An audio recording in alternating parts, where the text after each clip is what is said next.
हाँ जी, good evening to all of you. आज हम डिस्कस करेंगे क्लास 10th का first chapter chemical reaction and equation. इसमें कंप्लीट डिटेल में पढ़ेंगे बेटा, हर एक एक्टिविटी को वन बाय वन समझेंगे कि एक्चुअल में इस चैप्टर में हम क्या क्या समझेंगे, क्या क्या होगा, क्या केमिकल रिएक्शन होती है, केमिकल इक्वेशन की ज़रूरत क्यों पड़ी और ये इतना इम्पोर्टेंट क्यों है ये चैप्टर हमारे लिए। ठीक है, डेली रूटीन में इसके क्या क्या यूजेस हैं।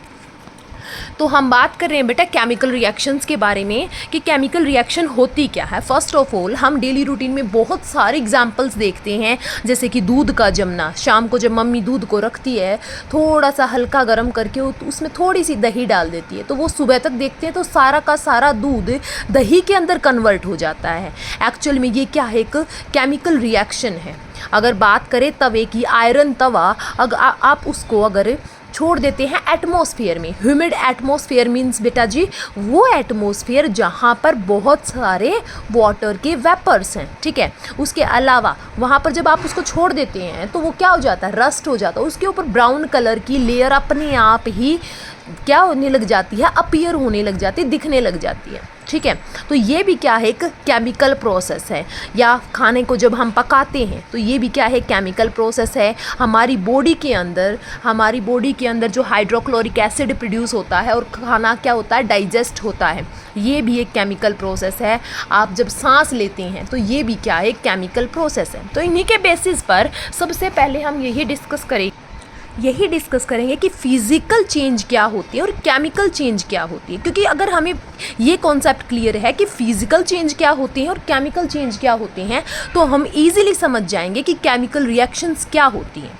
तो बेटा जी केमिकल चेंजेस के बारे में हम बात करते हैं कि केमिकल चेंज क्या होते हैं। फर्स्ट ऑफ ऑल, जब भी कोई भी दो स्पीसीज़ ए एंड बी जब कंबाइन करके एक नई स्पीसीज़ की फॉर्मेशन करती हैं तो वो क्या होता है, केमिकल चेंज होता है। और ये जो नई स्पीसीज़ बनती है, इसकी जो जब भी ए एंड बी दो रिएक्टेंट्स कंबाइन करके एक नए स्पीसीज़ की फॉर्मेशन करते हैं और इसकी जो प्रॉपर्टीज़ होंगी बेटा बिल्कुल ही डिफरेंट होंगी ए एंड बी से, तो ये क्या बोला जाता है, एक केमिकल चेंज बोला जाता है। ऐसे समझ में नहीं आएगा, देखते हैं एक एग्जांपल देखते हैं। जैसे H2 + O2 कंबाइन करके फॉर्म करते हैं H2O, या फिर इसके अलावा भी आप बात कर सकते हैं जैसे कि मैग्नीशियम प्लस ऑक्सीजन कंबाइन करके एक दूसरे के साथ रिएक्ट करते हैं और मैग्नीशियम ऑक्साइड की फॉर्मेशन करते हैं।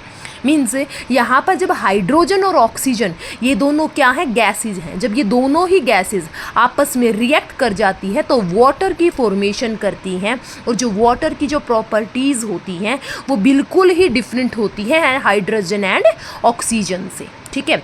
इन द सेम वे जैसे कि मैग्नीशियम रिबन है, जब इसके क्या किया जाता है, ऑक्सीजन की प्रेजेंस में कंबंशन किया जाता है तो मैग्नीशियम ऑक्साइड पाउडर की फॉर्मेशन होती है जो कि वाइट कलर का होता है और इसकी जो प्रॉपर्टीज़ होंगी बिल्कुल ही डिफरेंट होंगी ऑक्सीजन एंड मैग्नीशियम से। तो ये जो चेंजेस हैं यहाँ पर जो शो हो रही हैं, that is called chemical change. अब एक बार बात करते हैं फिज़िकल चेंज से रिलेटेड कि फिज़िकल चेंज क्या होते हैं। अगर मैं बात करूँ सिंपल लैंग्वेज में, फिज़िकल चेंज में मैंने लिया वाटर हमारे पास है लिक्विड फॉर्म के अंदर। आपने क्या किया, इसको फ्रीज़ कर दिया। जैसे ही आप इसको क्या करेंगे, फ्रीज़ करेंगे, वाटर किस में कन्वर्ट हो जाएगा, वाटर आइस क्यूब के अंदर कन्वर्ट हो जाएगा, ठीक है। जैसे ही ये वाटर किसके अंदर कन्वर्ट हो गया, आइस के अंदर। अब आइस को जैसे ही आप कुछ टेम्परेचर प्रोवाइड करेंगे, हीट करेंगे या कोई भी टेम्परेचर प्रोवाइड करेंगे, ये क्या हो जाएगा, वापस से लिक्विड फॉर्म के अंदर कन्वर्ट हो जाएगा। इसी को बोला जाता है फिज़िकल चेंज। फिज़िकल चेंज में बेटा जी यहाँ पर कोई भी नई स्पीसीज़ की फॉर्मेशन नहीं हुई। क्या यहाँ पर कोई नई चीज़ बनी है, नहीं। वाटर था पहले भी और बाद में भी क्या रहा, वाटर ही रहा। तो इस प्रोसेस को बोला जाता है फिज़िकल चेंज। जहाँ पर कोई नई स्पीसीज़ नहीं फॉर्म होती वो फिज़िकल चेंज होता है, जहाँ पर कोई एक नई स्पीसीज़ बन जाती है वो केमिकल चेंज के अंदर आता है। अब हम बात करते हैं कि जितने भी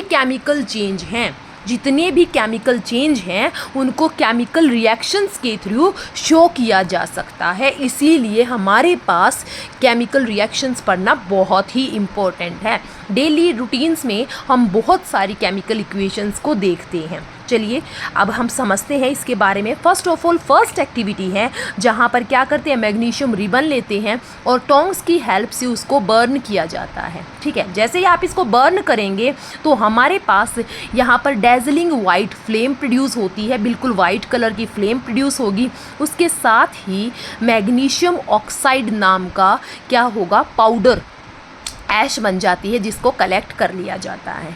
इसको ये क्या है, एक केमिकल चेंज। यहाँ पर ये जो पाउडर बना है, क्या आप इसको वापस से मैग्नीशियम रिबन में कन्वर्ट कर सकते हैं? सोचिए एक बार, नहीं कर सकते। इट मीन्स दैट कि ये क्या है, एक केमिकल चेंज है। अगर ये एक केमिकल चेंज है, इट मीन्स दैट कि इसको केमिकल रिएक्शंस की फॉर्म में भी लिखा जा सकता है। वो भी हम देखेंगे बेटा कि किसी भी रिएक्शन को कैसे लिखा जाता है, स्टेप बाय स्टेप।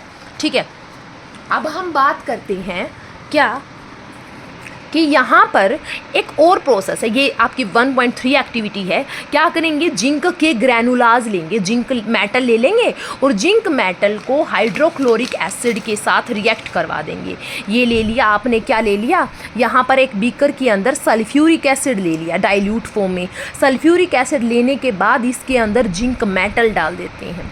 जैसे ही आप जिंक मेटल डालेंगे तो यहाँ पर क्या हो जाता है, बबल्स की फॉर्मेशन होती है, बहुत सारे बबल्स की फॉर्मेशन होती है। और जैसे ही ये बबल्स की फॉर्मेशन होगी, ये गैस क्या हो जाती है, रिलीज हो जाती है।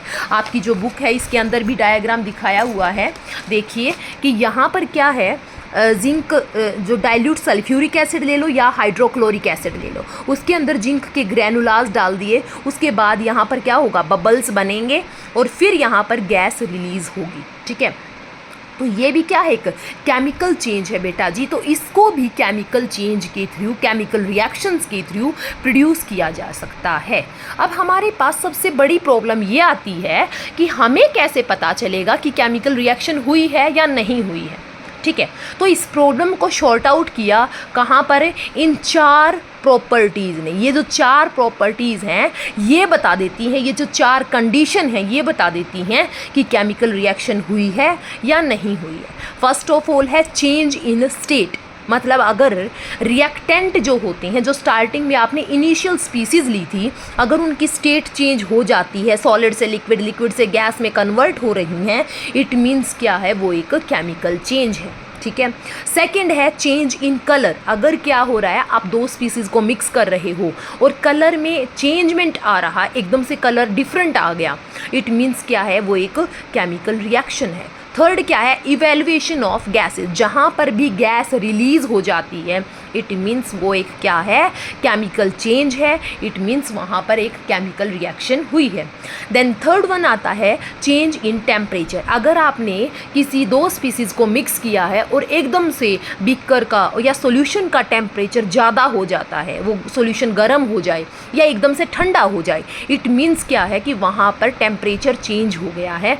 इट मीन्स वहाँ पर एक केमिकल रिएक्शन हुई है। तो बेटा जी ये मेन 4 क्या हैं, कंडीशन है जिससे हमें पता चलता है कि कोई भी केमिकल रिएक्शन हुई है। तो फर्स्ट क्या है, change in state, change in colour, evaluation of gas and change in temperature.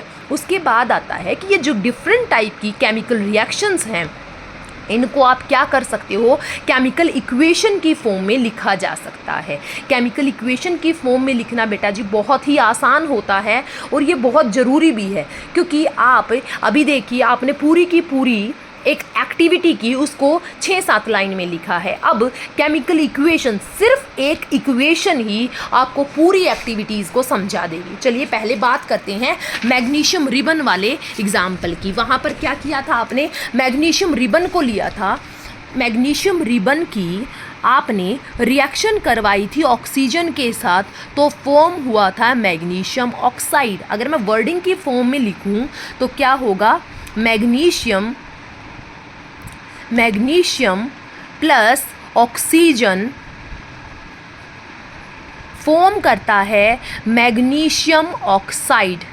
Magnesium oxide देखिए ये जो 5 लाइनें यहाँ पर थी उसको सिर्फ एक लाइन ने क्या कर दिया, डिस्प्लेस कर दिया और complete information they the about this reaction. ये देखिए यहाँ पर आपने पूरी एक्टिविटी पढ़ी थी, कितनी बड़ी एक्टिविटी थी, और इसको सिंप्लीफाई कर दिया एक छोटी सी इक्वेशन में, ठीक है। और इस इक्वेशन को बोला जाता है वर्ड इक्वेशन, ठीक है। ये बहुत ही सिंपल होती है, बहुत ही इजी होती है वर्ड इक्वेशन। यहाँ पर जिन दो स्पीसीज़ को आपने मिक्स किया है और यहाँ पर लिखेंगे जो नई स्पीसीज बनती है, यहाँ पर आप जो दो स्पीसीज़ को मिक्स कर रहे हैं उनको बोला जाता है रिएक्टेंट, उनको बोला जाता है रिएक्टेंट्स, ठीक है। और जो नई स्पीसीज बनती है इसको बोला जाता है प्रोडक्ट।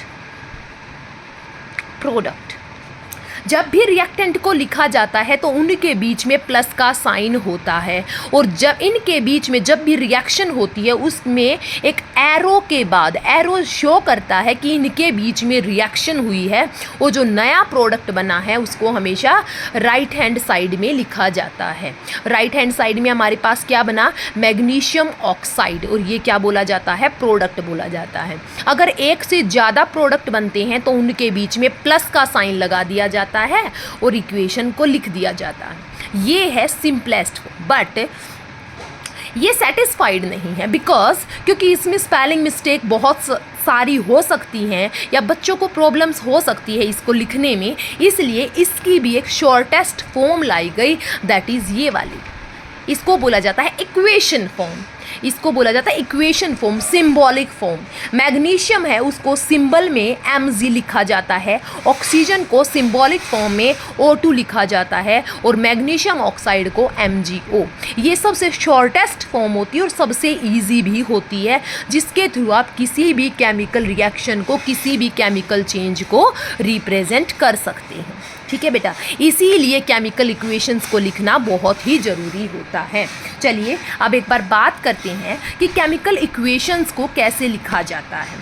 कोई भी केमिकल चेंज है उसको केमिकल इक्वेशन की फॉर्म में लिखा जा सकता है, और बाद में उसको बैलेंस करना बहुत ही ज़रूरी होता है। बैलेंस्ड केमिकल इक्वेशन, जो केमिकल इक्वेशन होती हैं दो टाइप की होती हैं, एक होती है स्केलेटल केमिकल इक्वेशन, एक होती है बैलेंस्ड केमिकल इक्वेशन, एक होती है अनबैलेंस्ड केमिकल इक्वेशन। जो अनबैलेंस्ड केमिकल इक्वेशन होती है उसी को बोल दिया जाता है स्केलेटल केमिकल इक्वेशन, ठीक है। जैसे कि एक बार बात करते हैं, जैसे Mg प्लस O2 है, कंबाइन किया MgO की फॉर्मेशन हुई। यहाँ पर मैग्नीशियम का एक एटम है, यहाँ पर भी एक ही एटम है, मतलब number of atom in the reactant हमेशा इक्वल होने चाहिए number of atom in the product. अगर वो इक्वल है इट मीन्स वो एक बैलेंस्ड केमिकल इक्वेशन है, लेकिन अगर वो इक्वल नहीं है इट मीन्स ये एक अनबैलेंस्ड केमिकल इक्वेशन। एक बार देखिए, मैग्नीशियम एक एटम यहाँ पर है, एक एटम यहाँ पर, इट मीन्स दैट कि यहाँ पर बैलेंस है मैग्नीशियम। तो ऑक्सीजन यहाँ पर 2 एटम है लेकिन यहाँ पर सिर्फ एक एटम है, इट मीन्स ये एक अनबैलेंस्ड केमिकल इक्वेशन है। इसको बोलेंगे हम unbalanced chemical equation, unbalanced chemical equation. और जो अनबैलेंस्ड केमिकल इक्वेशन होती है उसी को स्केलेटल केमिकल इक्वेशन भी बोल दिया जाता है। अगर मैं बात करूं जैसे कि H2 प्लस O2 क्या बन गया, H2O फॉर्म हो गया। यहाँ पर 2 हाइड्रोजन, यहाँ पर भी 2 हाइड्रोजन है, मतलब number of atom in the reactant अगर इक्वल हो जाए number of atom in the product तो वो होती है बैलेंस्ड केमिकल इक्वेशन। यहाँ पर 2 हाइड्रोजन है, यहाँ पर भी 2 हाइड्रोजन, यहाँ पर 2 ऑक्सीजन है लेकिन यहाँ पर ऑक्सीजन सिर्फ एक है, तो ये भी क्या होगी, अनबैलेंस्ड केमिकल इक्वेशन। अगर मैं बात करूँ C प्लस O2 कंबाइन हो करके फॉर्म करते हैं CO2, यहाँ पर एक कार्बन है, प्रोडक्ट की साइड भी एक ही कार्बन है, रिएक्टेंट में 2 ऑक्सीजन है, यहाँ पर भी 2 ऑक्सीजन है। ये क्या होगी, एक बैलेंस्ड केमिकल इक्वेशन। ये क्या होगी, एक बैलेंस्ड केमिकल इक्वेशन, ठीक है। तो केमिकल इक्वेशन कितने टाइप की होती है? दो टाइप की होती हैं, एक होती है बैलेंस्ड केमिकल इक्वेशन, एक होती है अनबैलेंस्ड केमिकल इक्वेशन। और जो अनबैलेंस्ड केमिकल इक्वेशन होती है उसी को स्केलेटल केमिकल इक्वेशन भी बोल दिया जाता है। लेकिन ये जो अनबैलेंस्ड केमिकल इक्वेशन होती है लेस वैल्यूएबल होती है, इसकी इतनी ज़्यादा ज़रूरत नहीं होती, हमारे लिए बैलेंस्ड केमिकल इक्वेशन करना बहुत ही ज़रूरी है। हम डिफरेंट एग्जाम्पल ले करके समझ सकते हैं, जैसे कि Zn प्लस H2SO4 जिंक है, सल्फ्यूरिक एसिड के साथ रिएक्ट करके फॉर्म करता है ZnSO4 प्लस H2। ये एक सिंपल रिएक्शन है, ठीक है। यहाँ पर क्या होगा कि नंबर ऑफ एटम इक्वल होने चाहिए इन the reactant number of atom in the product. Zn यहाँ पर एक एटम है, यहाँ पर भी एक ही है, यहाँ पर 2 हाइड्रोजन, यहाँ पर भी 2 हाइड्रोजन है, सल्फेट आयन यहाँ पर भी एक और यहाँ पर भी एक है। इट मीन्स क्या है? ये एक बैलेंस्ड केमिकल इक्वेशन है, ठीक है। इसके लिए हमें आपको कोई भी मल्टीप्लाई वगैरह कुछ भी करने की ज़रूरत नहीं। अगर मैं बात करूँ एक इक्वेशन की, Fe प्लस H2O फॉर्म करता है Fe3O4 प्लस H2, ठीक है। ये एक केमिकल इक्वेशन है। हमें इसको क्या करना है? अनबैलेंस्ड केमिकल इक्वेशन है, क्लियर दिखाई दे रहा है। यहाँ पर 1 आयरन है और यहाँ पर 3 आयरन है, यहाँ पर 4 ऑक्सीजन, यहाँ पर सिर्फ 1 ऑक्सीजन है और हाइड्रोजन बैलेंस है। लेकिन तो हमें हर एक एटम को बैलेंस करना है। Number of atom in the reactant हमेशा इक्वल करनी है number of atom in the product, तभी ये कंप्लीट इक्वेशन एक बैलेंस्ड केमिकल इक्वेशन बोली जाएगी। कैसे करेंगे बेटा जी? मेरे लिए जो बेस्ट मेथड जो मुझे लगता है वो होता है हिट एंड ट्रायल मेथड, जो कि बेस्ट लगता है। कैसे? देखिए एक बार, number of atom in the reactant कितना है? 1 है, और यहाँ पर कितना है? 3। तो यहाँ क्या करेंगे? रिएक्टेंट साइड इसको भी 3 कर देंगे।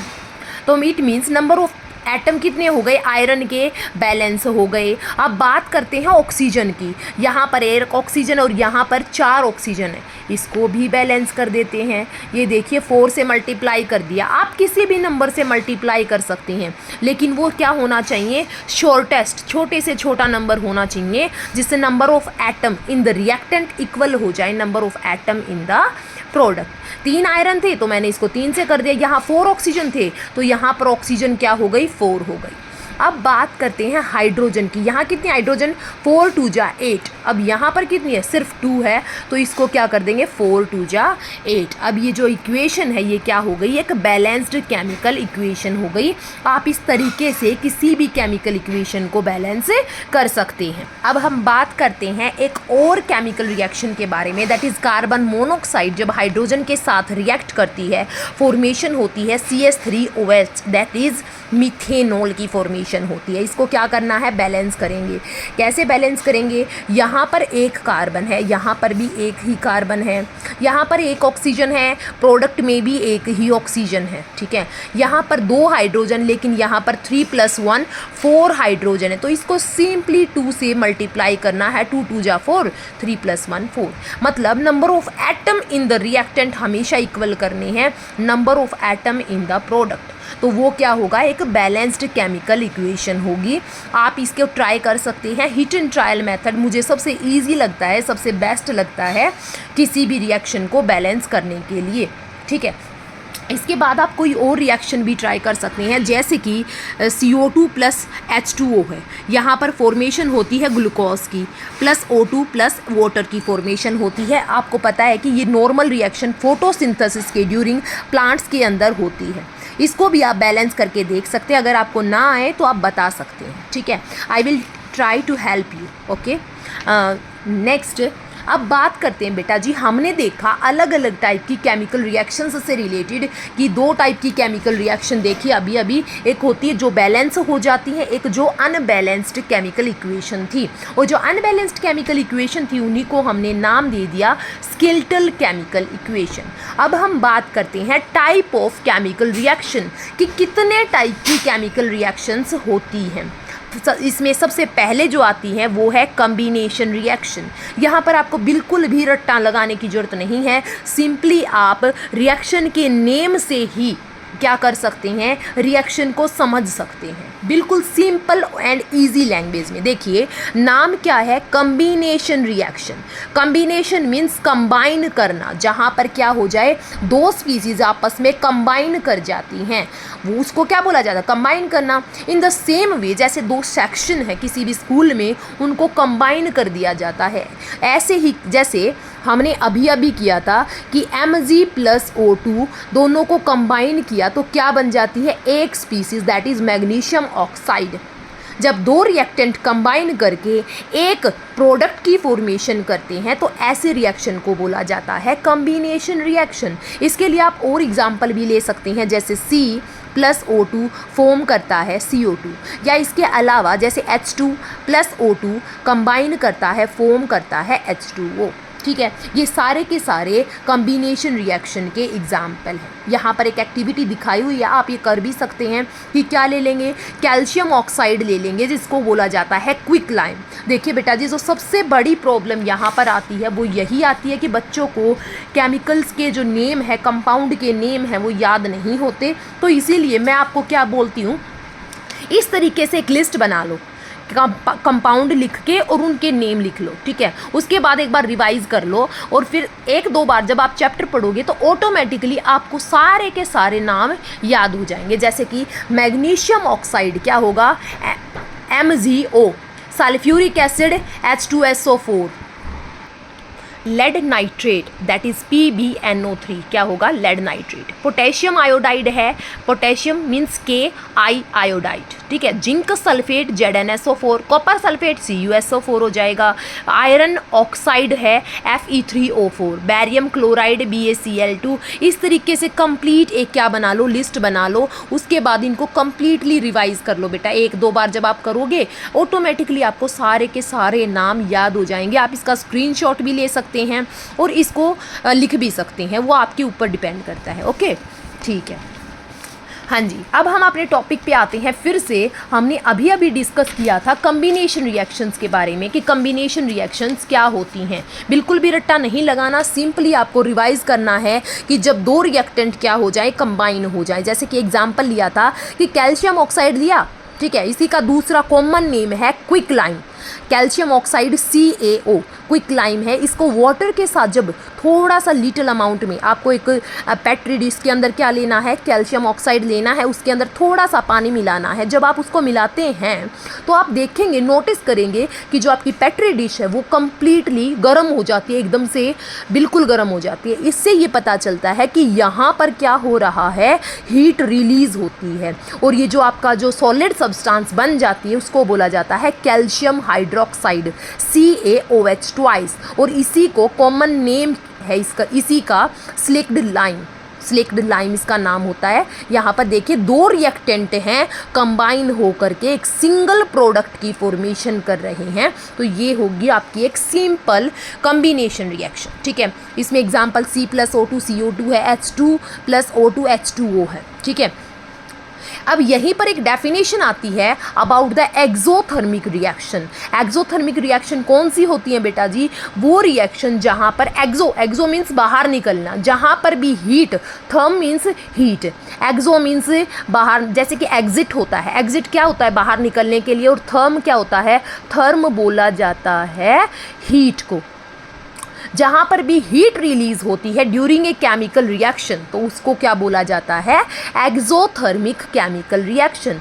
जैसे कि आपकी फोटोसिंथेसिस की जो प्रोसेस होती है, ये देखिए ग्लूकोज है, ऑक्सीजन के साथ कंबाइन कर रहा है, ये तो नहीं, ये तो रेस्पिरेशन की है, ये भी क्या होगी, एक्सोथर्मिक होगी। लेकिन क्यों, देखिए ग्लूकोज है, ऑक्सीजन के साथ कंबाइन करता है, CO2 + H2O + एनर्जी यहाँ पर बन रही है। मतलब प्रोडक्ट में जब भी हीट रिलीज होती है, एनर्जी रिलीज होती है, तो वो क्या होती है, एक एक्सोथर्मिक रिएक्शन होती है। अगर बात करेंगे फोटोसिंथेसिस की तो फिर फोटोसिंथेसिस एक एंडोथर्मिक रिएक्शन होगी, क्योंकि इसके ड्यूरिंग हीट को एब्जॉर्ब किया जाता है। जो सनलाइट होती है, सनलाइट एब्जॉर्ब होती है, इसलिए वो एक एंडोथर्मिक रिएक्शन होगी। अब एंडोथर्मिक रिएक्शन बेटा जी, जैसे एक्सोथर्मिक रिएक्शन होती है जहां पर हीट रिलीज होती है, वो एक्सोथर्मिक रिएक्शन होती है। इन द सेम वे जहां पर जिस रिएक्शन के अंदर हीट एब्जॉर्ब होती है उसको क्या बोला जाता है, एंडोथर्मिक केमिकल रिएक्शंस बोला जाता है। ठीक है। अब हम बात करते हैं डीकम्पोजिशन रिएक्शन। डीकम्पोजिशन बेटा जी देखो बिल्कुल भी रट्टा लगाने की ज़रूरत नहीं है, बहुत ही आसान है, सिंपल लैंग्वेज में आपको बता रही हूँ। अगर आपको कोई भी कन्फ्यूज़न है तो आप पूछ सकते हैं, ठीक है। डीकम्पोजिशन रिएक्शन क्या होता है बेटा? डिकम्पोज होना, आपने सुना भी होगा, जैसे वेस्ट मटेरियल है जो आपके घर में जो वेस्ट सब्जियों का वेस्ट निकलता है उसको डिकम्पोज कर देना चाहिए, मिट्टी के नीचे दबा देना चाहिए। डिकम्पोज मतलब क्या करना, उसको डिसोसिएट करना, बहुत सारे माइक्रो ऑर्गेनिज्म उसको क्या कर देंगे, डिसोसिएट। डिकम्पोजिशन मीन्स डिकम्पोज करना, उसको डिसोसिएट करना। यहाँ पर क्या होगा, बिल्कुल ऑपोजिट है बेटा जी ये कॉम्बिनेशन रिएक्शन का। यहाँ पर एक रिएक्टेंट कन्वर्ट हो जाएगा 2 and more than 2 प्रोडक्ट्स के अंदर, ठीक है। ये क्या होगा, डिकम्पोजिशन रिएक्शन। एक बार बात करते हैं फेरस सल्फेट की। देखिए ये एक्टिविटी है 1.5, आप प्लेलिस्ट में जा करके देख भी सकते हैं। फेरस सल्फेट की क्या करवा रखी है हमने, एक्टिविटी भी करवा रखी है। लाइट ग्रीन कलर का फेरस सल्फेट होता है।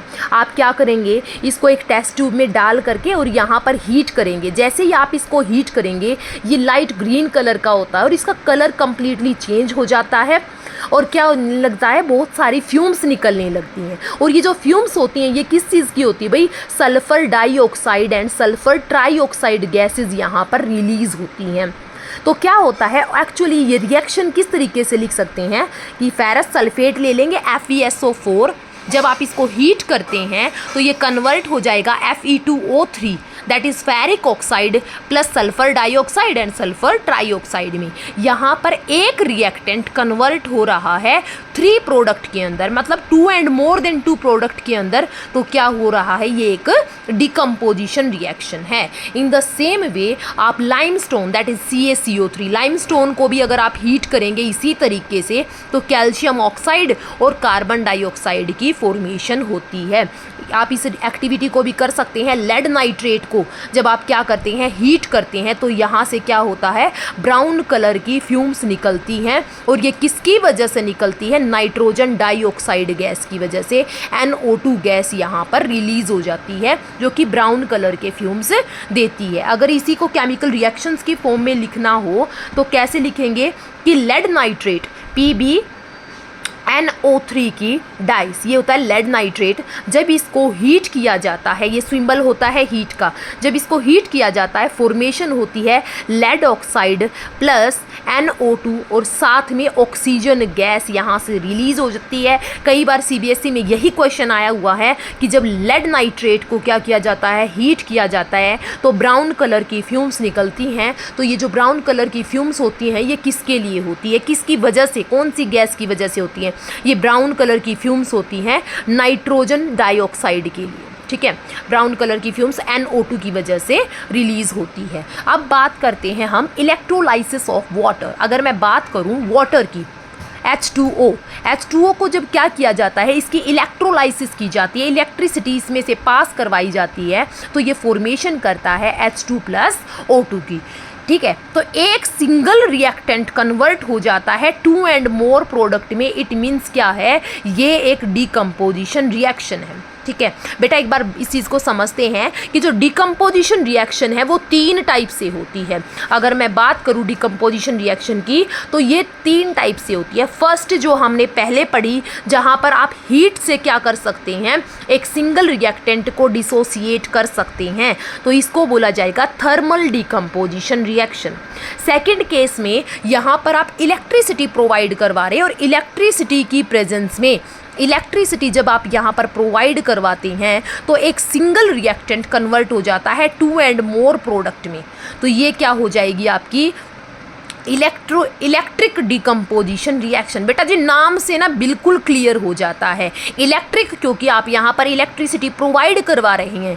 डिकम्पोजिशन किस लिए, क्योंकि यहाँ पर एक सिंगल रिएक्टेंट डिसोसिएट हो रहा है और रिएक्शन, ठीक है, एक सिंगल रिएक्टेंट 2 और मोर में कन्वर्ट हो रहा है। तो ये सेकेंड टाइप की होगी इलेक्ट्रिकल डिकम्पोजिशन रिएक्शन। एक थर्ड टाइप की ओर आती है, जैसे 1.8 के अंदर शो कर रखा है कि सिल्वर क्लोराइड ले लो AgCl, यहाँ पर ये है thermal decomposition.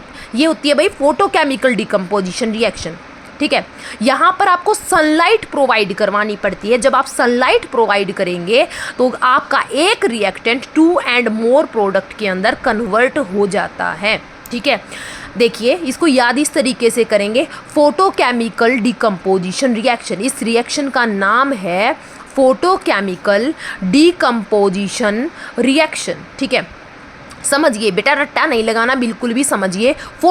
Photo means light से रिलेटेड। क्या आप बिना लाइट के फ़ोटो ले सकते हैं? नहीं ले सकते, बिल्कुल भी नहीं ले सकते। तो ये जब क्या होता है, आपको यहाँ पर लाइट प्रोवाइड करनी पड़ती है, ठीक है। फोटो मीन्स लाइट आप यहाँ प्रोवाइड करेंगे और लाइट की प्रेजेंस में एक केमिकल रिएक्शन होती है। कौन सी chemical reaction? Decomposition chemical reaction. Decomposition में क्या होता है, एक रिएक्टेंट 2 एंड मोर प्रोडक्ट के अंदर कन्वर्ट हो जाता है। बहुत ही सिंपल है, ईजी है। तो एक बार इसको सम अप करते हैं कि 3 टाइप की डिकम्पोजिशन रिएक्शन पढ़ी हमने। First, thermal decomposition reaction. Therm का मतलब क्या होता है? हीट। डिकम्पोजिशन मीन्स जहाँ पर एक रिएक्टेंट कन्वर्ट हो जाता है 2 एंड मोर प्रोडक्ट्स के अंदर, ठीक है, इन प्रेजेंस ऑफ हीट, तो वो क्या होगा? Thermal decomposition reaction. In the same way second क्या है? Electric decomposition reaction. Electrical decomposition reaction में मीन्स इलेक्ट्रिसिटी आपको प्रोवाइड करवानी पड़ेगी और एक सिंगल रिएक्टेंट कन्वर्ट हो जाएगा 2 एंड मोर प्रोडक्ट में, जैसे कि वाटर की इलेक्ट्रोलाइसिस करवा देते हैं। तो ये क्या होगा? Electric decomposition reaction. थर्ड क्या होगी? Photochemical decomposition reaction. यहाँ पर भी एक रिएक्टेंट कन्वर्ट हो जाता है 2 एंड मोर प्रोडक्ट में, किसकी प्रेजेंस में? सनलाइट की प्रेजेंस में। जैसे ही आप उसको सनलाइट प्रोवाइड करते हैं, ठीक है, तो वो किस में कन्वर्ट हो जाएगा? 2 एंड मोर प्रोडक्ट में। ये सनलाइट का क्या है? केमिकल सिंबल है भाई, H से इसको रिप्रेजेंट किया जाता है, ठीक है। चलिए अब हम आगे बढ़ते हैं। देखिए अब बात करते हैं डिस्प्लेसमेंट रिएक्शन के बारे में। बहुत ही इजी एंड सिंपल जो होती हैं वो होती हैं डिस्प्लेसमेंट रिएक्शन। इसका भी देखिए, डिस्प्लेस करना, डिस्प्लेसमेंट मीन्स डिस्प्लेस करना। एक हाईली रिएक्टिव मेटल एक लेस रिएक्टिव मेटल को डिस्प्लेस कर देती है, उसको उसकी जगह से भगा देती है। वो क्या हो जाएगा? आपका डिस्प्लेसमेंट रिएक्शन। अगर मैं इसका एक सिंपल एग्जाम्पल देखूँ तो क्या हो जाएगा? CuSO4 प्लस Zn एक क्या है? हाईली रिएक्टिव मेटल है एज कंपेयर टू कॉपर। हमने क्या ले लिया? कॉपर सल्फेट का सोल्ट ले लिया और जिंक मेटल ले ली। जिंक हाईली रिएक्टिव मेटल होती है, क्या कर देगी? कॉपर को डिस्प्लेस कर देगी और जिंक सल्फेट की फॉर्मेशन कर लेगी और कॉपर मेटल बेचारा एक तरफ रह जाएगा। तो इस टाइप की रिएक्शन जहाँ पर एक हाईली रिएक्टिव मेटल एक लेस रिएक्टिव मेटल को क्या कर दे? डिस्प्लेस कर देती है, तो उसको बोला जाता है डिस्प्लेसमेंट रिएक्शन। अब ये एक्टिविटी देखते हैं बेटा, क्या करेंगे? कॉपर सल्फेट का सोल्यूशन बना लेंगे और उसके अंदर लोहे के आयरन के नेल को डिप कर दिया जाता है। जैसे ही आप इसको डिप करते हैं 15-20 मिनट के बाद ही ये जो आयरन नेल है इसके ऊपर ब्राउन कलर की जो लेयर है वो डिपॉजिट हो जाती है, ठीक है। तो ये किसकी वजह से हुआ? इस रिएक्शन को अगर लिखने की ट्राई करेंगे तो आयरन की रिएक्शन हुई कॉपर सल्फेट के साथ। आयरन ने कॉपर सल्फेट के साथ रिएक्ट किया और FeSO4 फेरस सल्फेट बनाया, साथ में कॉपर मेटल। और ये जो फेरस सल्फेट होता है ये ब्राउन कलर का होता है, इसीलिए जो ब्राउन कलर की लेयर है वो लोहे के ऊपर आयरन की जो नेल है उसके ऊपर डिपॉजिट हो जाती है। वन मोर थिंग कि यहाँ पर जो कलर है वो क्या हो जाता है? लाइट कलर पड़ जाता है। जो आपका कलर है वो हल्का हो जाता है, ठीक है। जैसे कि आप यहाँ देख भी सकते हैं कि जो कलर होगा सॉल्यूशन का वो क्या हो जाता है? लाइट हो जाता है, लाइट ग्रीन कलर हो जाता है, ठीक है। यस, इसके अलावा आप और भी रिएक्शन देख सकते हैं, जैसे कि लेड है CuCl2 के साथ रिएक्शन करके कॉपर क्लोराइड के साथ। लेड क्या है? हाईली रिएक्टिव है as compared to copper.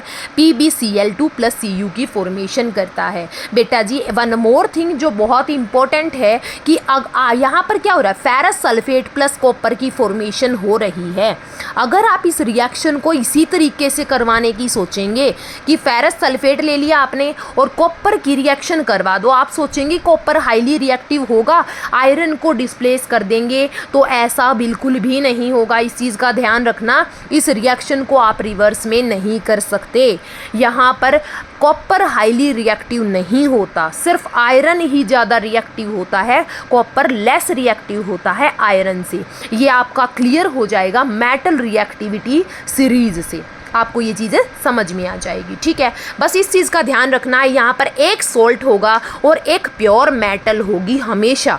Displacement reaction में क्या होगा, एक सोल्ट होगा हमेशा और एक क्या होगी, प्योर मेटल होगी, और वहाँ पर एक highly reactive metal less reactive metal को डिस्प्लेस कर देगी। ठीक है, अब हम बात करते हैं double displacement reaction. Double displacement reaction means दो बार क्या होगा, डिस्प्लेसमेंट होगा। यहाँ पर दो बार डिस्प्लेसमेंट होगा, इसीलिए इसको बोला जाता है डबल डिस्प्लेसमेंट रिएक्शन। ठीक है, तो इस रिएक्शन की हमने क्या करा कि जो आपकी एक्टिविटी है 1.10 ये हमने परफॉर्म भी कर रखी है। आप शॉर्ट जो हैं शॉर्ट्स बनाए हुए हैं हमने, आप उसमें जा कर के देख सकते हैं। मैंने क्लास में बच्चों से प्रॉपरली ये परफॉर्म करवा के देख रखी है। ठीक है, इसी का दूसरा नाम होता है प्रेसिपिटेशन रिएक्शन। क्यों बोलते हैं भाई प्रेसिपिटेशन रिएक्शन बेटा जी? इसलिए बोलते हैं क्योंकि ड्यूरिंग दिस रिएक्शन हमेशा प्रेसिपिटेट फॉर्म होते हैं। ठीक है, हमेशा क्या होगा, प्रेसिपिटेट फॉर्म होंगे, या तो वो येलो कलर के होंगे या वाइट कलर के होंगे। प्रेसिपिटेट क्या होते हैं बेटा जी? जो इनसोल्यूबल सॉलिड सब्सटेंस होती है, जो कि वाटर के अंदर या आप सॉल्यूशन ले रहे हो उसके अंदर कितना ही डिज़ोल्व कर लो, जो डिज़ोल्व ना हो उसको बोला जाता है प्रेसिपिटेट। ठीक है, आप उसको सेपरेट भी कर सकते हैं। ये होती है डबल डिस्प्लेसमेंट रिएक्शन। यहाँ पर आप देख के इजीली पहचान जाएंगे एक डबल डिस्प्लेसमेंट रिएक्शन को। यहाँ पर दोनों के दोनों ही क्या होंगे, आपके सोल्ट होंगे हमेशा। जैसे कि Na2SO4 है, सोडियम सल्फेट की BaCl2 बैरियम क्लोराइड के साथ रिएक्शन करवाएंगे, barium sulphate plus sodium chloride की फॉर्मेशन हुई। फर्स्ट में क्या हुआ, NaCl के साथ चला गया, एक बार डिस्प्लेसमेंट, Ba सल्फेट के साथ चला गया, दो बार डिस्प्लेसमेंट होता है, इसलिए इस रिएक्शन का नाम क्या है, डबल डिस्प्लेसमेंट रिएक्शन है। ठीक है जी, हाँ जी। अब हम आगे बात करते हैं वन मोर टाइप की रिएक्शन बेटा जी, ऑक्सीडेशन एंड रिडक्शन। देखिए बहुत ही आसान है, बहुत ही सिंपल है, इनको याद करना बहुत ही इजी है, इनको समझना। ऑक्सीडेशन रिएक्शन मीन्स ऑक्सीजन का एडिशन, ऑक्सीडेशन ऑक्सीजन का एडिशन। आप 4 बार इसको ऐसे ही पढ़ लो, आपको याद हो जाएगा, समझ में आ जाएगा कि ऑक्सीडेशन क्या है, ऑक्सीजन का एडिशन। जितनी भी रिएक्शन है जहाँ पर भी ऑक्सीजन का एडिशन हो रहा है, सारी की सारी ऑक्सीडेशन रिएक्शन है। देखिए बात करते हैं Cu+O2, कॉपर मेटल लिया आपने, ऑक्सीजन के साथ रिएक्शन करवाई, कॉपर ऑक्साइड की फॉर्मेशन होती है जो कि ब्लैक कलर का होता है। ठीक है, ठीक है। अब एक बार एक और जो स्टार्टिंग में हमने सबसे पहले रिएक्शन पढ़ी थी, दैट इज Mg+O2 फॉर्म करता है MgO। आप सभी को आई थिंक याद होगी एक्टिविटी 1.1 क्या हो रहा है, यहाँ पर भी ऑक्सीजन का एडिशन हो रहा है, तो ये भी क्या है आपकी ऑक्सीडेशन रिएक्शन। यहाँ पर भी ऑक्सीजन ऐड हो रही है, ये भी ऑक्सीडेशन रिएक्शन है। जितनी भी रिएक्शन है जहाँ पर भी ऑक्सीजन का एडिशन होता है तो वो क्या होंगी, ऑक्सीडेशन रिएक्शन होंगी। सिंपल लैंग्वेज में बात करते हैं रिडक्शन रिएक्शन की। रिडक्शन रिएक्शन कौन सी होती है बेटा जी, जहाँ पर भी हाइड्रोजन का, या आप ये बोल लो जहाँ पर रिमूवल ऑफ ऑक्सीजन होता है, जहाँ से ऑक्सीजन रिमूव हो जाए वो क्या होगी, रिडक्शन रिएक्शन। देखिए एग्जाम्पल के थ्रू देखते हैं, CuO+H2 फॉर्म करता है, Cu+H2O। यहाँ पर क्या है, CuO मतलब यहाँ पर ऑक्सीजन ऐड है। जैसे ही आप प्रोडक्ट बनाते हैं, कॉपर मेटल बन गई, यहाँ से ऑक्सीजन क्या हो गई, रिमूव हो गई। अगर ऑक्सीजन रिमूव हो गई इट मीन्स क्या है बेटा जी, ये रिडक्शन रिएक्शन है। ठीक है ना। और हाइड्रोजन, यहाँ पर हाइड्रोजन था सिर्फ, यहाँ पर ऑक्सीजन नहीं है, लेकिन यहाँ पर आ करके ऑक्सीजन ऐड हो गई। जहाँ पर भी ऑक्सीजन ऐड हो जाती है उसको क्या बोला जाता है, ऑक्सीडेशन रिएक्शन। इट मीन्स यहाँ पर हाइड्रोजन का क्या हो रहा है, ऑक्सीजन हो रहा है। इन द सेम वे आप इसमें भी देख सकते हैं, यहाँ पर ऑक्सीजन है लेकिन यहाँ पर क्या है, सिर्फ जिंक मेटल है। यहाँ पर ऑक्सीजन क्या हो गई, रिमूव। इट मीन्स जिंक का क्या हो रहा है, रिडक्शन हो रहा है। यहाँ पर सिर्फ कार्बन है और यहाँ पर कार्बन मोनोऑक्साइड है। तो इट मीन्स दैट कि यहाँ पर ऑक्सीजन क्या हो गई, ऐड हो गई। इट मीन्स यहाँ पर कार्बन का क्या हो रहा है, ऑक्सीडेशन हो रहा है। आप किसी भी रिएक्शन के लिए सिर्फ इस बेसिस पर ही बता सकते हैं कि अगर ऑक्सीजन ऐड हो रही है इट मीन्स ऑक्सीडेशन है, अगर ऑक्सीजन रिमूव हो रही है इट मीन्स रिडक्शन रिएक्शन है। अब हमारा जो लास्ट का टॉपिक रहता है दैट इज़ कोरोजन। कोरोजन क्या होता है बेटा जी, कुछ मेटल्स क्या होती हैं, बहुत ही ज़्यादा रिएक्टिव होती हैं, जैसे कि आपका सिल्वर है, जैसे कि आपका कॉपर है, या फिर अगर बात की जाए आयरन की। ये जो मेटल्स होती हैं बहुत ज़्यादा हाईली रिएक्टिव होती हैं, इसीलिए ये क्या कर लेती हैं, अपने आसपास अपने सरफेस पे एक लेयर बना लेती हैं, एक अलग से कलर की लेयर बना लेती हैं। इसी को क्या बोला जाता है, कोरोजन बोला जाता है। ठीक है, जैसे कि अगर मैं बात करूँ सिल्वर की, तो सिल्वर ग्रीन कलर की क्या कर लेती है, लेयर अपने चारों तरफ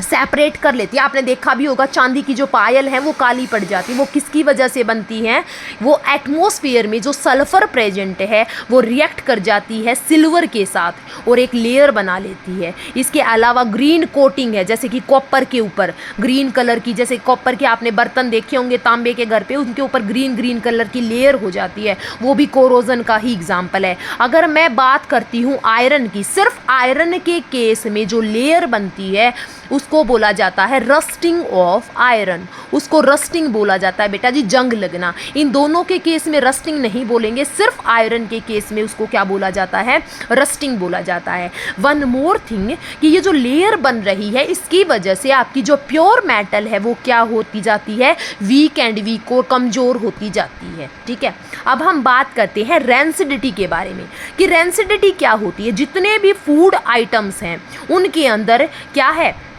या तो ऑयल प्रेजेंट होता है या फिर क्या होता है, फैट वगैरह प्रेजेंट होते हैं। फैट एंड ऑयल, जितने भी फूड आइटम जिनके अंदर फैट या ऑयल होता है वो एटमॉस्फेयर के कांटेक्ट में आ करके ऑक्सीडाइज हो जाते हैं, जिसकी वजह से उसकी जो स्मेल है, उसका जो टेक्सचर है, उसका जो टेस्ट है वो कम्प्लीटली चेंज हो जाता है। जैसा कि आप सब डेली रूटीन में फेस भी करते हैं, जैसे कि चिप्स है, आप चिप्स के पैकेट लेके आए, कुछ टाइम के लिए आपने खुला छोड़ दिया, वो क्या हो जाते हैं, उनका जो क्रंच है वो कम्प्लीटली ख़त्म हो जाता है। In the same way biscuit है, बिस्किट का जो क्रंच है वो ख़त्म हो जाता है। ठीक है, तो इस प्रोसेस को बोला जाता है रेंसिडिटी, जहाँ पर फूड आइटम्स, जितने भी फूड आइटम है जिनके अंदर फैट, तेल है या घी है, और वो क्या हो जाते हैं, ऑक्सीडाइज हो जाते हैं, जिसकी वजह से उनका जो कलर है, टेस्ट है वो कम्प्लीटली चेंज हो जाए, उस प्रोसेस को बोला जाता है रेंसिडिटी। हाँ जी, आपका जो चैप्टर है वो कंप्लीट हो चुका है। आपको यहाँ पर किसी भी तरह की कोई भी प्रॉब्लम आ सकती है तो आप कमेंट कर सकते हैं। One more thing, if you like the explanation then you can like and subscribe my channel. One more thing, you can definitely ask any question. आप कोई भी क्वेश्चन पूछ सकते हैं, मैं रिप्लाई ज़रूर करूँगी। Like and subscribe my channel. Thank you.